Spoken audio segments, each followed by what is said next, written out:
আসসালামু আলাইকুম এভরিওয়ান। আজ আপনাদেরকে দেখাবো খুব চমৎকার ইউনিক একটা নাস্তা বানিয়ে, তাও আবার মুড়ি দিয়ে। ডিম আর মুড়ি দিয়ে নাস্তাটা বানাবো, চলেন দেখে নিই।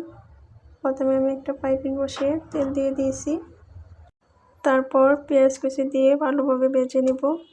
পেঁয়াজটা একটু ব্রাউন কালারে ভেজে নিব।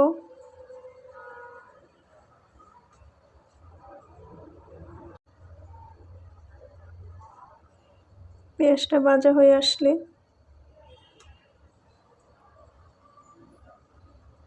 একটি ডিম ভেঙে দিয়ে দিব। ডিমটা ভালোভাবে অ্যাড করে নিব, জড়ি ভাজির মতো করে নিব। ডিমটা ভালোভাবে নেড়ে চেড়ে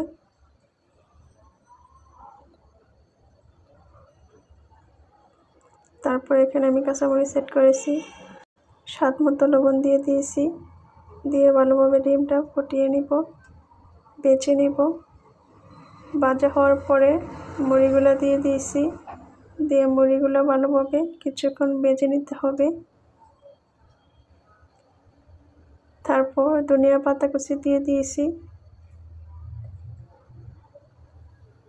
দিয়ে ধনিয়া পাতা দিয়ে আবারও ভালোভাবে বেছে নিব।